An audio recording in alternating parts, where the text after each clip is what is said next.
Seguimos nuestra explicación del primer artículo del credo apostólico. Creo en Dios, Padre Todopoderoso, Creador del cielo y de la tierra. Hemos dicho que esta afirmación contiene tres comienzos y hemos explicado el primero, centrado en la palabra Dios. Dios que es principio y fin de todo.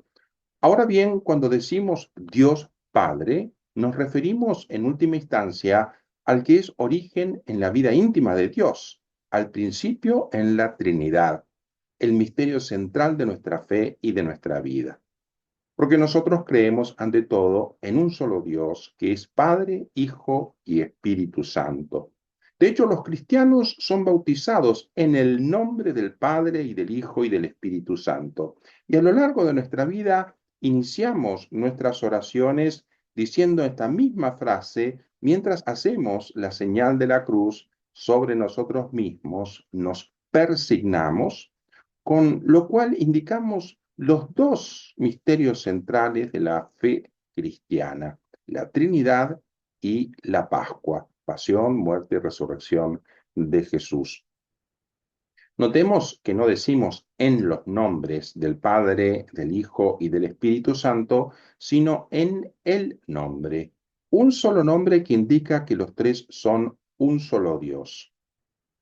Los estudiantes, las estudiantes de diseño me agradecerán que les recuerde los símbolos tan tradicionales de este misterio. El primero es el trébol, en el que sus tres hojas, como ven, se unen en el tallo.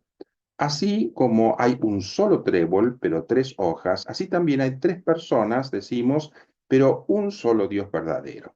Claro que la realidad simbolizada supera el símbolo, mientras que las hojas no son el tallo, las personas divinas son Dios.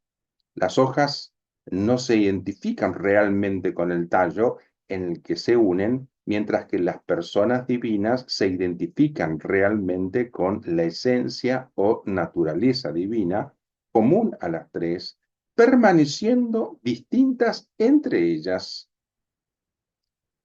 Otro ejemplo muy conocido es el de las tres velas o fósforos, cerillas, que se unen en un mismo fuego.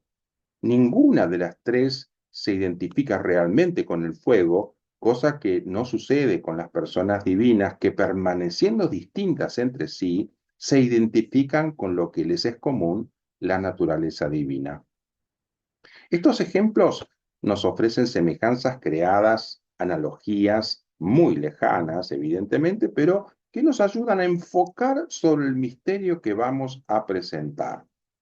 Hablamos de un misterio y conviene que recordemos entonces qué es un misterio. Viene, como ven allí, de la palabra griega mysterion, un secreto. Un misterio es una realidad o un aspecto de una realidad que escapa por principio al conocimiento racional, al conocimiento meramente humano.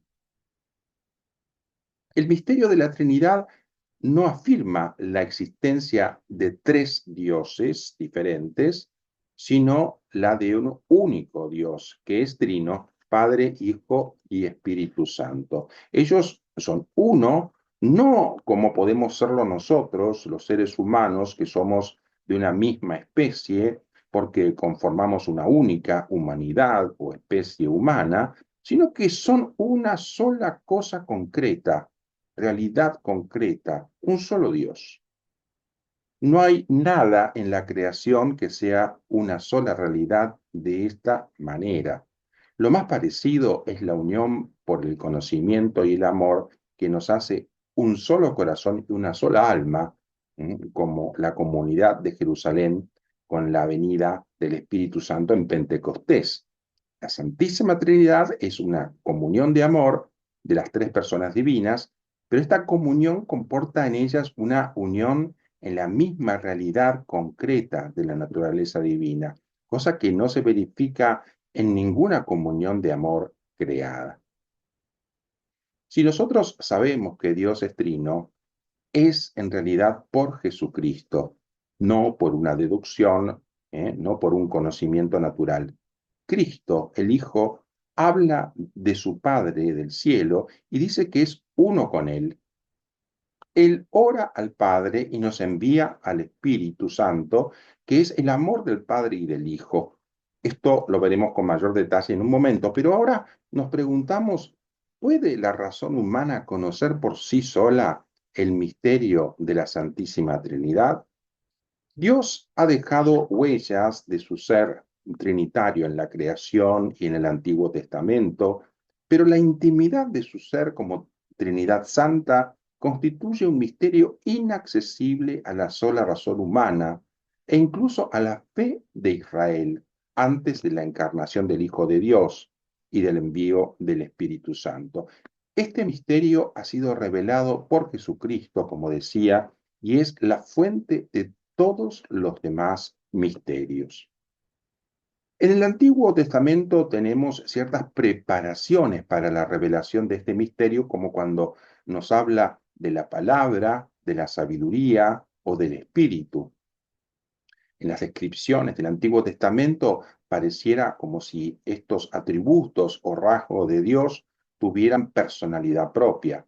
La palabra de Dios, por ejemplo, sale de su boca y retorna allí después de haber cumplido su misión con éxito, como nos dice Isaías capítulo 55, versículo 11.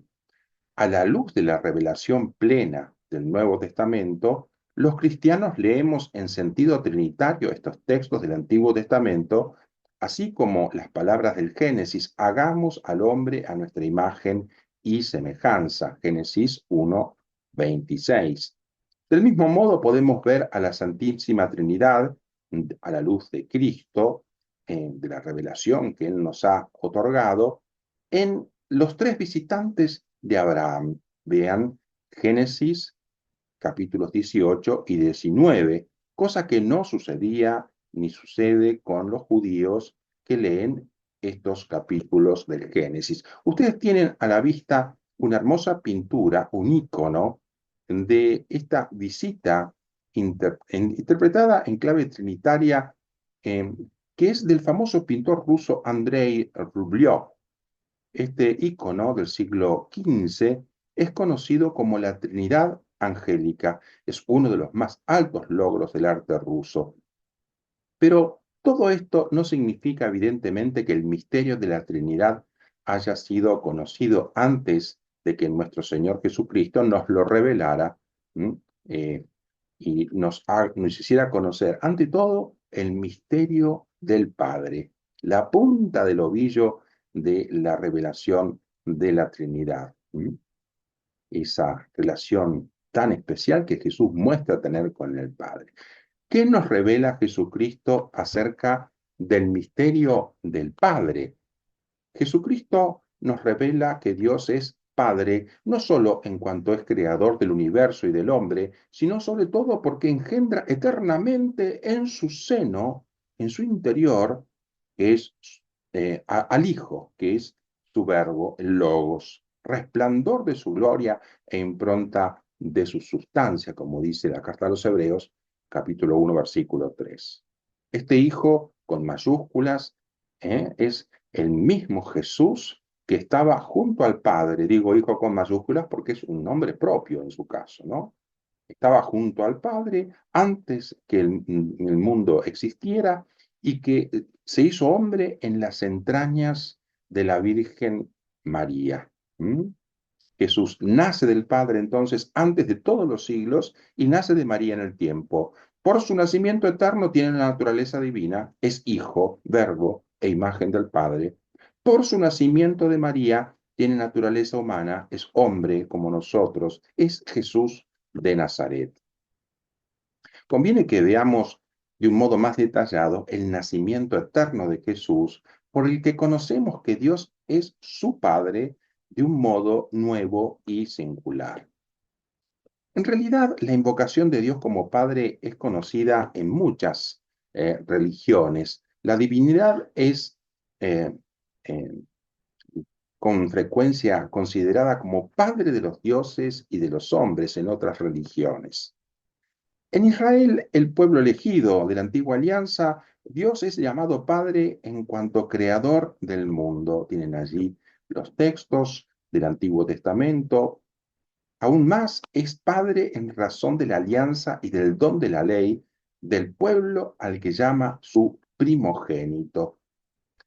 En el Antiguo Testamento, Dios es llamado también Padre del Rey de Israel, ese famoso texto tan importante para la cristología, segundo libro de Samuel 7:14. Es muy especialmente el padre de los pobres, el huérfano y de la viuda, que están bajo su protección amorosa. Al designar a Dios con el nombre Padre, el lenguaje de la fe indica principalmente dos aspectos, en los que coincide con la paternidad y la maternidad humana. Este es el punto en común. Pues hay muchas diferencias, evidentemente, pero dos aspectos en los que coincide: que Dios es origen primero de todo y autoridad trascendente, y que es al mismo tiempo bondad y solicitud amorosa para todos sus hijos. Esta ternura paternal de Dios puede ser expresada también mediante la imagen de la maternidad, como ven allí los textos de Isaías, por ejemplo, que indica más expresivamente la inmanencia de Dios, su cercanía, la intimidad entre Dios y su criatura. El padre y la madre son, en la experiencia humana, la representación del origen y la autoridad de aquello que protege y sostiene. El lenguaje de la fe se sirve así de la experiencia humana de los padres que son, en cierta manera, los primeros representantes de Dios para el hombre. Podemos entender entonces lo que nos quieren decir los hermosos pasajes del Antiguo Testamento que acabo de evocar, cuando llaman a Dios Padre. Si bien los israelitas no solían referirse a Dios con esta palabra, como lo hacemos nosotros, gracias a la intimidad con Él que nos ha dado Jesús. Pero Jesús ha revelado, además, que Dios es Padre en un sentido nuevo, y este es el punto central de esta lección. Él es eternamente Padre en relación a su Hijo único, que recíprocamente solo es hijo en relación a su padre. Es lo que él mismo declara al decir en el texto de Mateo 11:27, nadie conoce al Hijo sino el Padre, ni al Padre le conoce nadie sino el Hijo, y aquel a quien el Hijo se lo quiera revelar. Por eso los apóstoles confiesan a Jesús con esos nombres que hemos visto recién. El verbo que en el principio estaba junto a Dios y que era Dios, Juan capítulo 1, versículo 1, el verbo logos, griego, la imagen del Dios invisible, es un nombre propio del Hijo, imagen, resplandor de su gloria e impronta de su esencia. No dejemos de tener presente estos textos del Nuevo Testamento cuando pensamos en Jesús de Nazaret como nuestro hermano. Y a la inversa, no dejemos de pensar que Jesús es nuestro hermano, hombre como nosotros, cuando decimos que es el Hijo eterno y el Verbo de Dios. Después de los apóstoles, siguiendo la tradición apostólica, la Iglesia confesó en el año 325, en el primer concilio ecuménico de Nicea, que el Hijo es consustancial al Padre, es decir, un solo Dios con Él.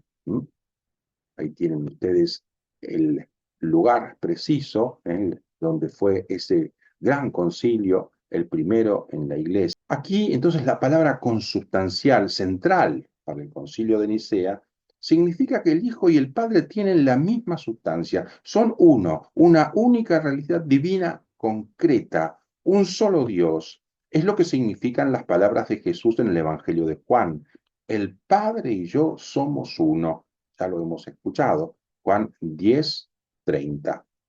El segundo concilio ecuménico, reunido en Constantinopla en el año 381, conservó esta expresión en su formulación del credo de Nicea y confesó al Hijo único de Dios, nacido del Padre antes de todos los siglos, es decir, desde toda la eternidad, luz de luz, Dios verdadero de Dios verdadero, engendrado, no creado, consubstancial al Padre. Con el credo que ha surgido de estos dos concilios, primeros concilios de la Iglesia, nosotros decimos también, creo en el Espíritu Santo, Señor y dador de vida. Veamos brevemente qué significa esta afirmación, dejando para más adelante el desarrollo pormenorizado de este artículo de fe. Antes de su Pascua, de su pasión, muerte y resurrección, Jesús anunció el envío de otro paráclito, que significa defensor, el Espíritu Santo. El Espíritu que actuó ya en la creación, como vemos en el libro del Génesis, y por los profetas, estará junto a los discípulos y en ellos para enseñarles y conducirlos hasta la verdad completa. El Espíritu Santo es revelado así como otra persona divina con relación a Jesús y al Padre, tal como lo atestigua el Nuevo Testamento, en especial en estos textos del Evangelio de Juan que ustedes tienen a la vista. El origen eterno del Espíritu y su identidad personal en la vida íntima de la Trinidad se revela en su misión temporal, de la que nos habla de manera explícita el Nuevo Testamento. Es por lo que hace en nosotros, en el mundo y en nuestros corazones, cuando es enviado por el Padre y el Hijo, que podemos reconocer su identidad en el seno de la Trinidad. Por eso, a diferencia de la Iglesia Ortodoxa, nosotros sostenemos que el Espíritu Santo, enviado a nosotros por el Padre y el Hijo, su misión temporal, procede desde toda la eternidad del Padre y del Hijo, y este origen común, eterno, lo identifica como persona distinta en Dios, como veremos al desarrollar este artículo. ¿Quién es entonces el Espíritu Santo que Jesucristo nos ha revelado?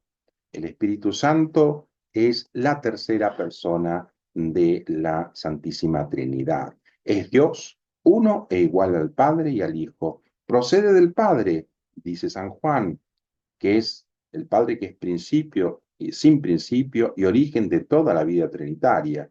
Y procede también del Hijo, por el don eterno del Padre que el Padre hace al Hijo. El Espíritu Santo procede también del Hijo. El Hijo recibe todo del Padre, con excepción de su paternidad. Recibe, por tanto, el hecho de ser con el Padre principio, origen del eterno del Espíritu Santo.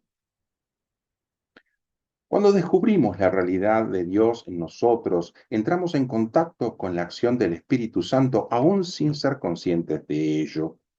Dios envía a nuestros corazones el Espíritu de su Hijo, dice Pablo en la carta a los Gálatas, para que nos llene de su gracia y de su amor.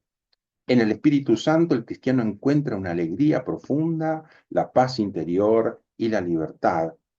En el Espíritu que hemos recibido en el bautismo y la confirmación podemos llamar a Dios Padre, como nos invita a hacerlo Jesús.